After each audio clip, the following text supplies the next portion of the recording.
Suara saya terdengar jelas ya. Siap, jelas ya Baik, Pak. ini sudah hadir 31 dengan saya. Artinya 30 mahasiswa. Yang satu siapa mungkin sakit atau izin? Siap ada Mei Bapak. Meiralda, Gimana? izin Ya, kenapa sakit atau izin? izin sakit Bapak. Sakit ya. Nomor absen berapa itu?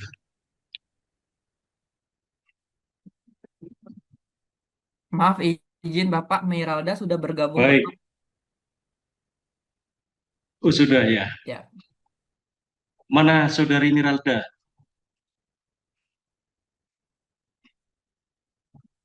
Kalau memang sakit ya udah nggak apa-apa. Anda bisa yang penting mengikuti saja. Semoga lekas sembuh ya. Baik, saudara sekalian, saya lihat wajah-wajahnya kok seperti kurang ceria. Kenapa ini? Atau sudah mendekati UAS minggu depan? Kayaknya saudari Dwi Nugraheni sudah siap dengan senyum. Siap Bapak, insya Allah. Sofifah, ya saudari Bapak. Sofifah juga senyum. Siap, Ya, Bapak. siap ya. Kebetulan ini pertemuan yang ke-15. Artinya ini pertemuan terakhir di mata kuliah ini.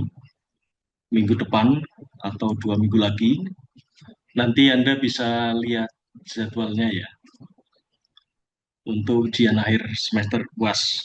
Setelah itu libur dulu atau mungkin langsung masuk semester berikutnya. Artinya waktu semakin akan apakah cepat sudah terlihat? Siap sudah Bapak. Baik.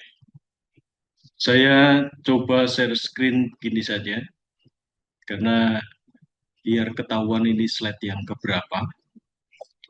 Yang jelas ini pertemuan yang ke-15, pertemuan terakhir. Kita akan membahas tentang cost and risk assessment. Cost itu terkait dengan biaya, risk itu resiko.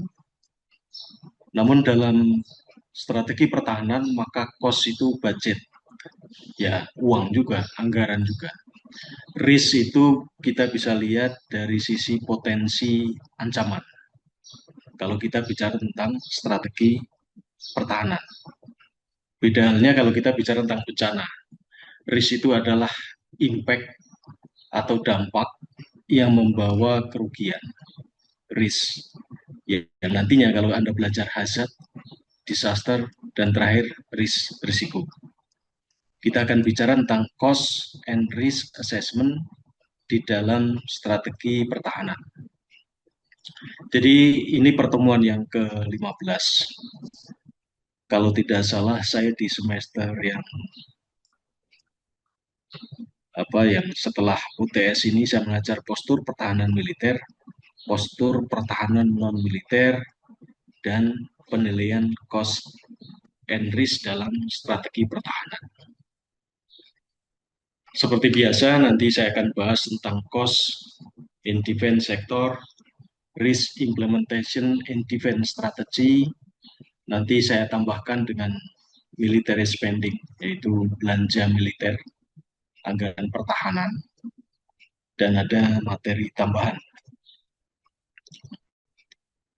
Jadi bagian seperti ini saya harap mahasiswa sudah cukup memahami. Kita sudah belajar tentang pendahuluan strategi pertahanan, apa itu strategi. Strategi itu secara umum, sekaligus saya mengabsen sebetulnya. Saudari, ya nih, saya yang cowok aja. Saudara Dwiki Hermawan. Siap, mohon izin Bapak. Where are you? Di mana? Siap, Baik. Wiki Pak. Menurut Anda, Saudara Dwiki, Anda sudah belajar tentang strategi pertahanan. Strategi itu yang Anda pahami apa? Mohon izin Bapak.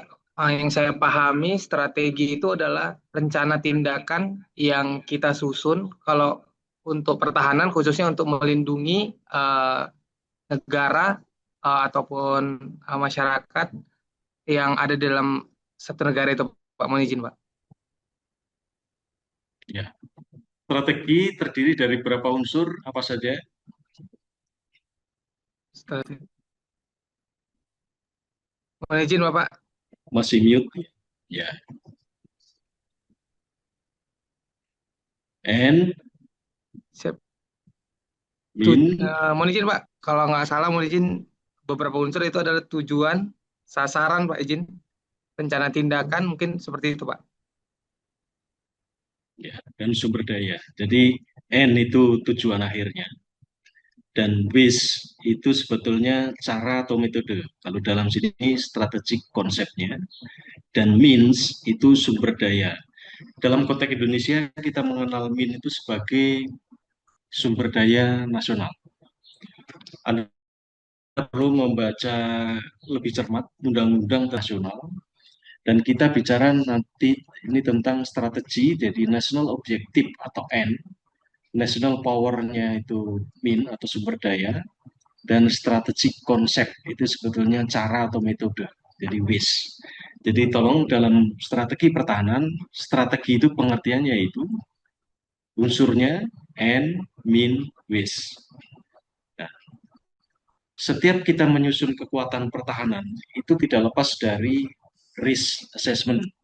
Maka dalam mengembangkan kekuatan pertahanan, ini ada dua pendekatan. Pendekatannya threat based concept, jadi konsep berdasarkan ancamannya. Jadi kita perlu mengembangkan kekuatan pertahanan, kita melihat dulu ancamannya apa, baru kita mengembangkan kekuatan. Dan capability based concept, tidak peduli apa potensi ancamannya, yang penting kita punya kekuatan yang kuat. Dalam perkembangannya, lingkungan strategis itu sangat dinamis. Kita 5 tahun yang lalu bisa mengatakan bahwa Perang Dunia Ketiga seolah-olah kecil kemungkinannya terjadi. Saat ini, tanda-tanda ke arah sana sudah mulai nyata. Jadi keterlibatan atau konflik antara Iran dan Israel, India dan Pakistan, itu tidak mungkin, atau bukan tidak mungkin itu bisa menyebar. Ya kita harap tidak sampai terjadi perang yang besar-besaran, karena dampaknya meluas, global. Ini yang luar biasa, saya berharap di sisa umur saya tidak mengalami Perang Dunia Ketiga. Tetapi ada satu hal yang menarik, ini pesan dari Albert Einstein. Waktu itu ditanya, tahun 40-an, apa jenis Perang Dunia Ketiga? Dia bilang, saya tidak tahu senjata apa atau jenisnya Perang Dunia Ketiga, tetapi Perang Dunia Keempat nanti manusia akan menggunakan tongkat dan batu. Artinya Perang Dunia Ketiga kalau betul-betul terjadi, maka persenjataannya luar biasa. Senjata nuklir, senjata pemusnah massal bisa digunakan bahkan lintas benua atau antar benua. Dan dampaknya luar biasa, dan itu menjadi bencana mahadahsyat di muka bumi. Ya. Dengan adanya bencana yang luar biasa, maka bukan tidak mungkin populasi dunia bisa tinggal separuh atau mungkin sepertiganya. Dan bumi betul-betul hancur kalau terjadi perang nuklir. Jadi lingkungan global ini secara tidak langsung juga mempengaruhi adanya persaingan antar negara. Karena pada akhirnya setiap negara itu sebetulnya bersaing. Setiap negara ingin negaranya menjadi kuat dan bisa survive. Tetapi tergantung dengan bagaimana dia bisa memberikan pangan kepada penduduknya, menyiapkan energi. Kalau sumber dayanya terbatas, maka dia akan mencari sumber daya di tempat lain. Maka penguasaan ke negara lain bisa terjadi, yaitu perebutan sumber daya alam. Jadi kita, negara Indonesia ini kaya sumber daya alam. Ada satu buku yang menulis Paradox of Plenty. Jadi kita ini kaya sumber daya alam, tetapi miskin, itu juga ironis sebetulnya. Kenapa bisa terjadi? Nah, ini banyak hal yang terjadi. Kita lebih fokus pada strategik ini juga mengulang sebetulnya Ini pencetus teori atau konsep ini, N mean base ini adalah Kolonel Arthur F. Leake Junior. Anda sudah paham? Jadi N with mean. Maka kalau ujian nanti, kalau saya diberi kesempatan memberikan soal ujian, biasanya ujian saya seperti ini. Ini, jadi perlu ada keseimbangan antara tujuan yang ingin dicapai, N, dan sumber daya yang dimiliki. Kalau Anda suka main ayunan waktu kecil ya, ini ada tumpuan, with. Sebetulnya, agar N dan min ini seimbang, gimana? Secara logika matematik. Antara tujuan dan sumber daya yang kita miliki agar seimbang dalam posisi datar, apa yang perlu dilakukan dari gambar ini? Ada yang punya pendapat?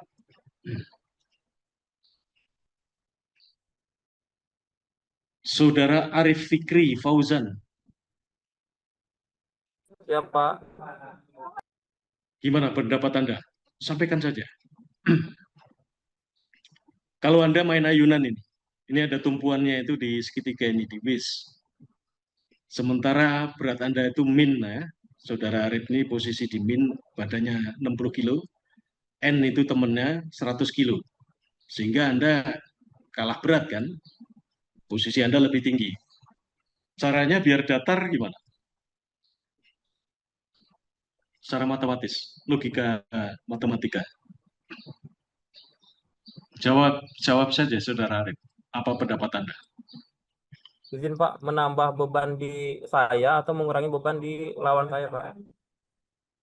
Bisa menambah beban, Anda bisa menghitung ransel yang isi pasir ya. Misalnya temannya 100 kilo, Anda 60, gendong pasir seberat 40 kilo, maka jadi seimbang.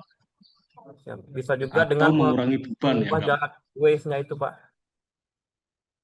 Betul, mengubah titik tumpu, mengubah waste-nya. Jadi, kalau sumber daya kita itu terbatas, sementara tujuan kita, atau dalam hal ini ancamannya itu tinggi, besar, maka strategi kita harus lebih bagus. Ya. Israel, Anda perlu tahu, itu adalah negara kecil, tetapi punya kekuatan pertahanan yang menurut saya luar biasa, punya Iron Dome, walaupun sekarang mulai bisa ditembus. Namun jangan lupa, banyak serangan-serangan yang bisa dipatahkan, terlepas dari banyaknya dukungan dari Amerika Serikat. Karena mereka ini adalah suku sebenarnya, suku Arab yang dia terpencil, dimusuhi oleh sekitarnya, sehingga dia harus menjadi negara yang kuat. Yahudi. Tanpa sadar, kita kalau bilang orang hebat, Yahudi hebat. Karena memang cerdas mereka. Termasuk Singapura. Itu negara kecil di tengah bangsa Melayu. Sehingga dia harus punya kekuatan pertahanan yang kuat. Ya.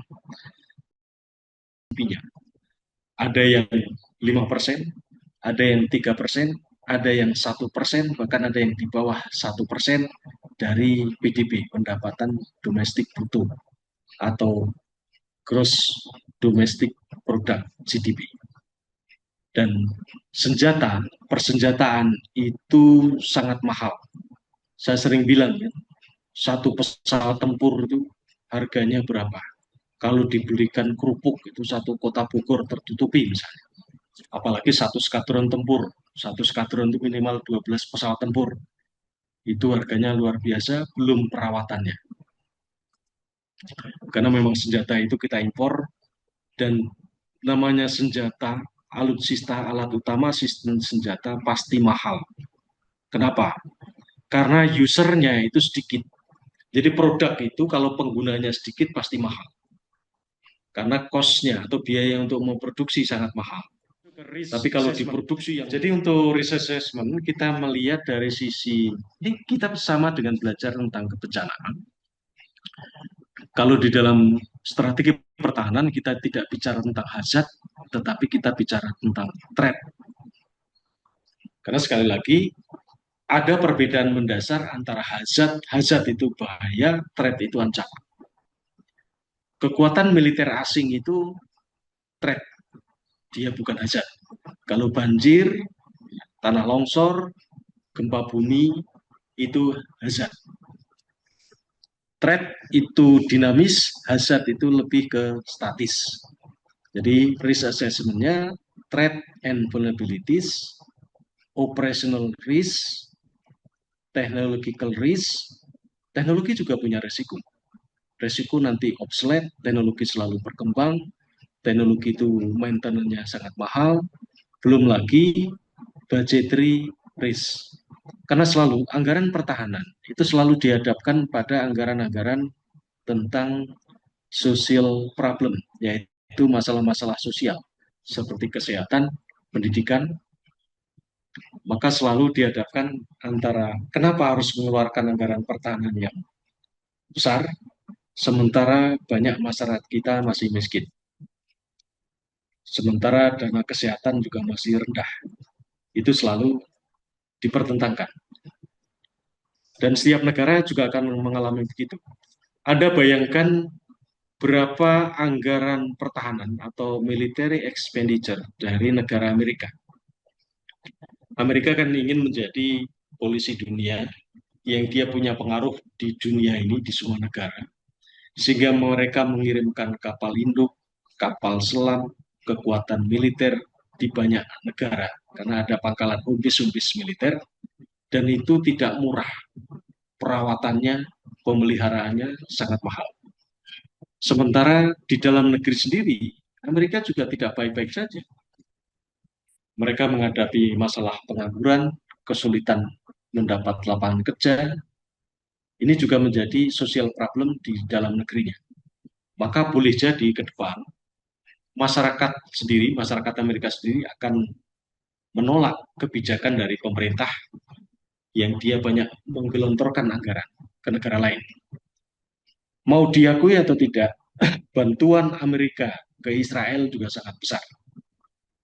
Bantuan Amerika dalam membuat ISIS, kalau mereka bilangnya ISIL, itu adalah kelompok pengacau yang didanai oleh Amerika. Mereka punya kepentingan yang pada akhirnya sebetulnya apa? Penguasaan sumber daya alam, khususnya energi, khususnya minyak bumi. Karena pada akhirnya setiap negara memerlukan energi. Selain budget, juga masalah strategic risk. Kalau Anda belajar saat ini, Anda melihat, saya ingin tahu nih, karena kebetulan yang Polri cuma satu, Saudara Albertus.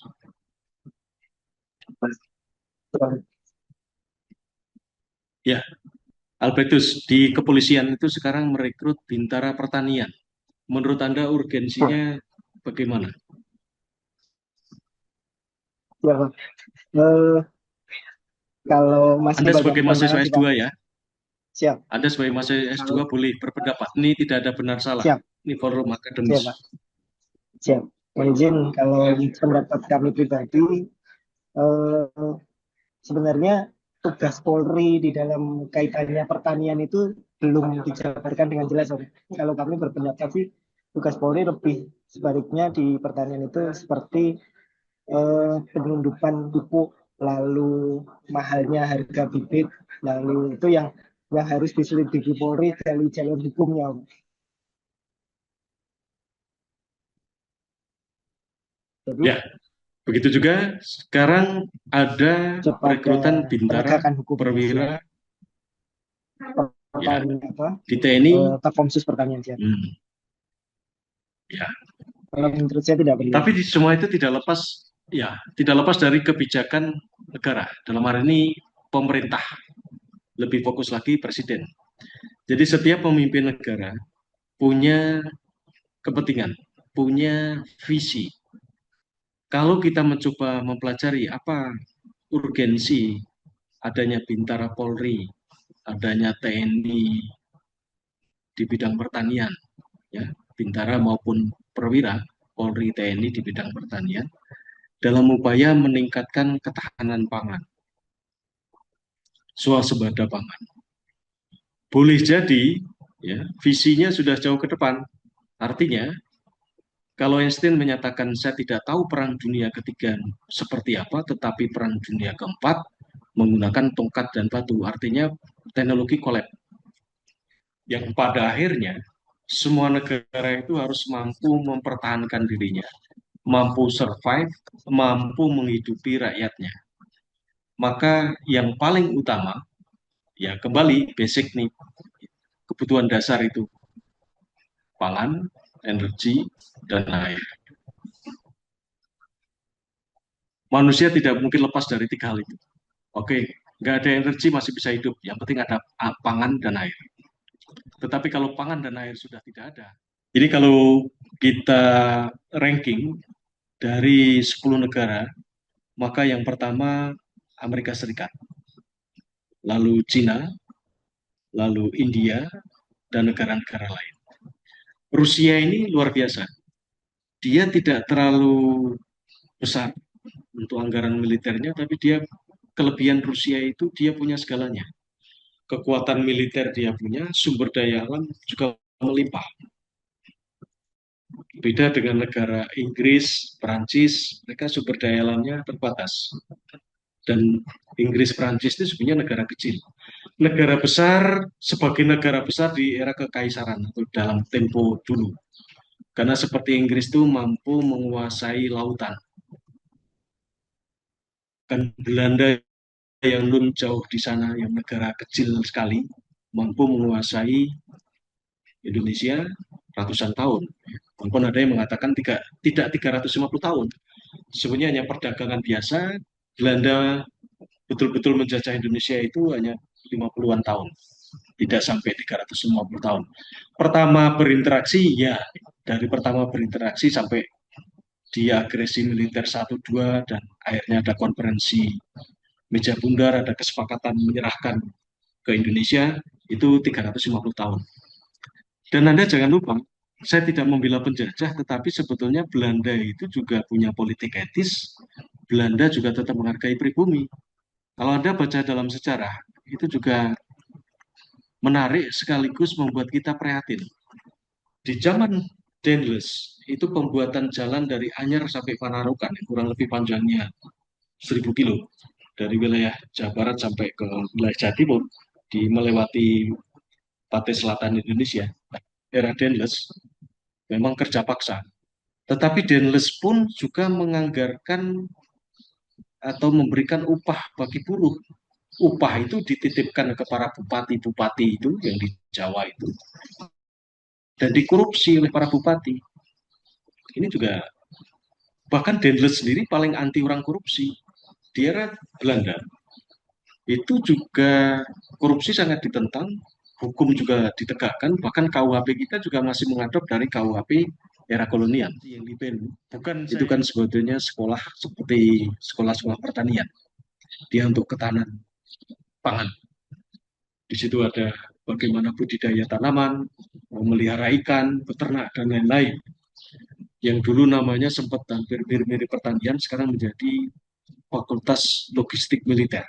Ya, jadi karena kalau Kementerian Pertahanan tidak boleh ngurusi pangan sebenarnya, itu urusannya Kementerian Pertanian. Tetapi kalau kita melihat bahwa kaitannya dengan bagaimana mampu berdikari dalam perang yang berlarut, maka logistik militer atau dukungan logistik itu harus terjaga. Ini satu gambaran saja, saya berikan gambaran Anda bahwa home base kekuatan militer Amerika itu tersebar di mana-mana.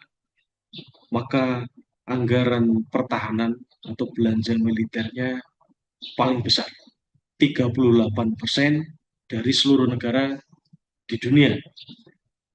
Maka bukan tidak mungkin nanti masyarakatnya apabila kesulitan mencari pekerjaan, banyak pengangguran, biaya hidup sangat mahal, maka mereka akan protes ke pemerintahnya. Nah, negara kita ini unik, tapi satu sisi dengan keunikannya Indonesia itu menjadi negara yang netral. Kita, politik luar negeri kita adalah bebas dan aktif. Dan kita tidak memihak. Kita tidak membuat aliansi dengan negara lain. Pendapat Anda gimana? Konsekuensinya? Baik, Bapak. Kalau yang saya lihat terkait gambar yang pada layar ini menunjukkan konundrum atau dilema, Bapak, dalam perencanaan strategis bahwa kekuatan besar dan kecil tidak memulai strategi dari titik yang sama. Tentunya perbedaan ini berdampak besar bagaimana strategi dibentuk dan diimplementasikan dalam dunia militer atau kebijakan luar negeri, Bapak. Kalau yang pertama itu ada small power, yang kedua great power, Bapak. Kalau yang small power kan urutannya ends, way, means, di mana kondisinya strategi mulai dari tujuan akhir, ends-nya yang ingin dicapai, lalu menentukan ways-nya untuk mencapainya, kemudian baru menyesuaikan dengan sumber daya yang tersedia. Kemudian kalau yang great power, urutan strateginya kan means, way, sama ends. Yang dimana kalau yang great power ini strategi dimulai dari sumber daya atau kapabilitas militernya. Kemudian disusun caranya atau ways-nya terbaik untuk memanfaatkan kekuatan yang ingin dicapai. Kekuatan yang dimiliki. Kemudian baru yang terakhir itu tujuan akhirnya, ends-nya. Yang realistisnya atau goals yang ingin dicapai, Bapak. Seperti itu, Bapak. Baik, saudara sekalian, saya kira sudah cukup. Saya Ari. Wassalamualaikum warahmatullahi wabarakatuh. Selamat sore, salam sejahtera, dan selamat UAS ya. Anda bisa persiapkan diri. Sampai ketemu di kesempatan berikutnya. Saya nggak tahu. Saya tuh pengen ada kesempatan sebenarnya kalau bisa ke Salemba, syukur bisa ngajar langsung di kelas ya, paling nggak sekali itu ya. Ya biar tahu. Nanti Anda lulus, saya udah nggak paham. Kadang-kadang Pak, saya dulu mahasiswanya yang mana ya? Karena ketemu di online seperti ini, wajah-wajah Anda ini begitu ketemu loh, Anda itu rupanya gemuk toh. Pak Adi itu kirain kurus, rupanya Pak Adi itu udah buncit, botak lagi ya. Tapi saya Umar, MBA, untung masih ada rambut, makin buta aja. Ya. Saya Heri, wassalamualaikum warahmatullahi wabarakatuh, selamat sore.